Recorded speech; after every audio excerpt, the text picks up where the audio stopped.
सई ही सागर आणि सावनीची मुलगी नसून ती सावनी आणि हर्षवर्धनची मुलगी अशी धक्कादायक गोष्ट आता सागर समोर येणार आहे। नमस्कार मंडळी, प्रेमाची गोष्ट या मालिकेच्या पुढील काही भागांमध्ये आपल्याला एक जबरदस्त ट्विस्ट बघायला मिळणार आहे। सई ही सागर आणि सावनीची मुलगी नसून ती सावनी आणि हर्षवर्धनची मुलगी अशी धक्कादायक गोष्ट आता सागर समोर येणार आहे। तर हा ट्विस्ट जाणून घेण्यासाठी व्हिडिओ शेवटपर्यंत नक्की बघा। तर आपण मागील ट्विस्ट मध्ये बघितलं की सागर आणि मुक्ताचं लग्न झालंय, त्यामुळे आता दुसऱ्याच दिवशी सर्वजण कोर्टात जातात, कारण सईच्या कस्टडीचा दिवस असतो। आणि त्याच दिवशी हर्षवर्धन आणि सावनीला हे समजतं की सागर आणि मुक्ताने पुन्हा लग्न केलंय आणि दोघांनीही आपल्याला फसवलंय। त्यामुळे सईची कस्टडी देखील सागरला भेटते। त्यामुळे सावनीचा आणि हर्षवर्धनचा तर अजूनच जळफळाट झालेला असतो। सागर हर्षच्या तोंडावर बोलून गेलेला असतो की मी तुला सांगितलं होतं की मी सईला 15 दिवसातच घ्यायला येईल, आणि बरोबर मी 15 दिवसात सईला घ्यायला आलोय। सागरने हर्षचा आता तोंडावर अपमान केल्यामुळे हर्षचा मात्र इगो हर्ट झालेला असतो आणि काहीही करून हर्षला आता या गोष्टीचा बदला घ्यायचा असतो।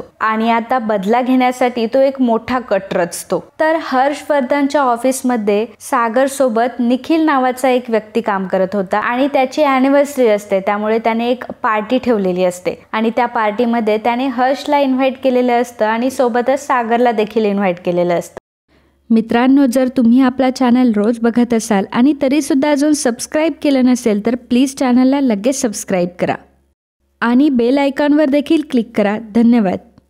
आणि अजून बाकीचे जुने फ्रेंड्स असतात। सावनी आणि सागर तर त्या पार्टीमध्ये आधीच जाऊन पोहोचलेले असतात। त्यानंतर मुक्ता आणि सागर देखील त्या पार्टीमध्ये येतात। मुक्ता देखील छान रेडी होऊन तिथे आलेली असते, परंतु मुक्ताची कोणासोबत ओळख नसते, त्यामुळे सावनी जरा जास्त स्वतःला शाणी समजत असते। सर्व मैत्रिणींमध्ये ती तिचीच वाहवाह करून घेत असते आणि मुक्ताला ती असं दाखवत असते की तुझा काही उपयोग नाही, तुला इथे कोणी ओळखत पण नाही, आणि अजून ज्या सागरची तू बायको म्हणून मिरवते आमचे मित्र अजूनही सागर आणि माझ्याबद्दलच बोलतात। सावनीची मैत्रीण सावनीला म्हणत असते की सावनी, तुला कोणी म्हणणार नाही की तू 2 मुलांची आई आहेस आणि तुझं लग्न सुद्धा झालंय। खरं तर तुला बघून असं कोणीच म्हणणार नाही, तू एवढी सुंदर आहेस, आणि त्यामुळेच तो सागर कोळी तुझ्या एवढा मागे होता, तो तुला एवढं फॉलो करायचा। मुक्ताच्या तोंडावर ह्या सगळ्या बायकांच्या चर्चा सुरू असतात। सावनी मुद्दामच मुक्ताला जळवण्याचा प्रयत्न करत असते, परंतु मुक्ता काही जळत नाही, कारण सागर बद्दल कोणी काहीही बोललं तरी तिला काही फरकच पडणार नसतो। यावेळी हर्षवर्धन मात्र खूप मोठा गेम खेळतो। हर्षवर्धन मुद्दामच आता सागरला दारू पाजतो। तो सागरला इतकी दारू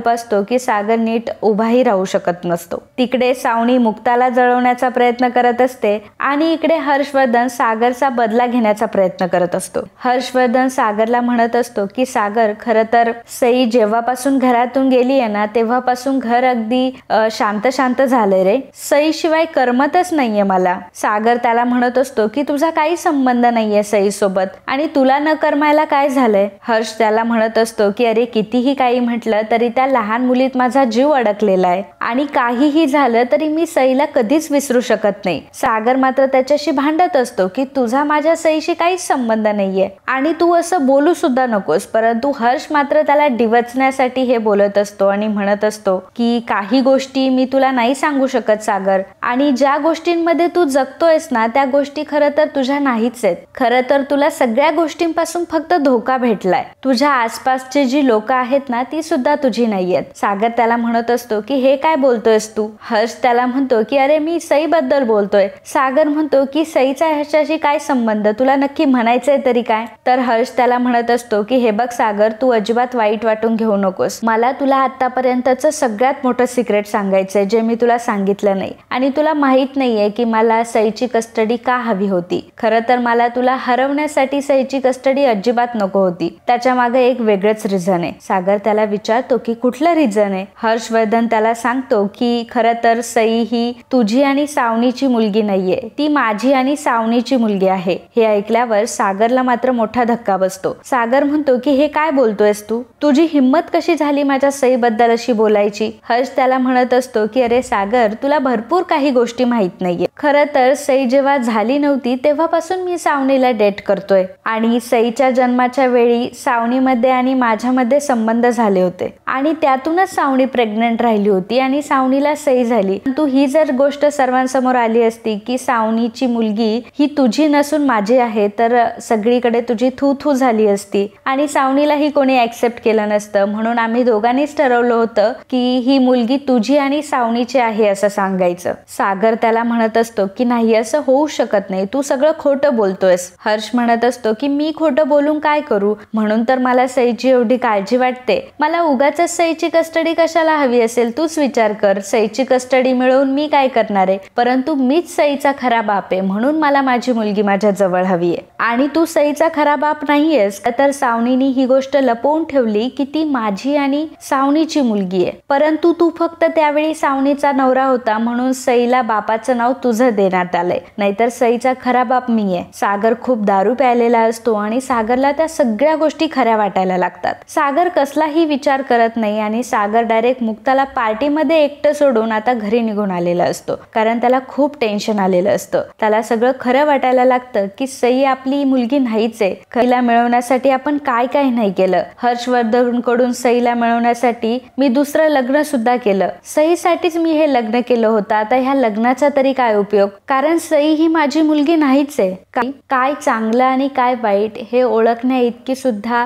सागरला शुद्ध नसते. तो खूपच डिप्रेस झालेला असतो आणि एकटाच रडत बसलेला असतो. मुक्ता इकडे पार्टीमध्येच असते आणि ती सागरला शोधत असते. तिला कळतच नसतं की सागर तिला एकटा सोडून कसा काय गेला. तितक्यातच तिथे सावनी येते आणि सावनी आगीत तेल ओतण्याचं काम करत असते आणि मुक्ताला ती म्हणत असते, अगं हे कोळी कुटुंब असंच आहे आणि हा सागर सुद्धा असंच आहे. तुला काय वाटतं की मी विनाकारण त्याला सोडून दिलं का? अगं हेच कारण होते की मी त्याच्यापासून लांब गेले. त्याला वेळेची काही कदर नाही, त्याला कामापुढे दुसरं काही दिसत नाही. आता तुझंच बघ ना, पार्टीमध्ये तर तो तुझ्यासोबत आला होता परंतु आता तुला न घेताच तो निघून गेला. म्हणजे बघ तुला किती इम्पॉर्टन्स देतो तो. अगं आम्ही जेव्हा सोबत होतो ना तेव्हा तो मलाही असंच करायचा, मला इम्पॉर्टन्स द्यायचा नाही. मी त्याची फक्त नावाला बायको होते, त्याने कधी माझं मन जपलं नाही, त्यामुळेच आमच्यामध्ये डिवोर्स झाला. आणि मला तर असं वाटतंय की लवकरच तुमच्यामध्ये सुद्धा याच गोष्टीमुळे डिवोर्स होणार आहे. त्यामुळे मुक्तालाही आता टेन्शन आलेलं असतं आणि मुक्ताला सागरचा खूप राग आलेला असतो आणि मुक्ता सुद्धा आता रागारागात घरी येते. सागरची ही इकडे अशी अवस्था असते, मुक्ताही त्याच्यावर चिडलेली असते.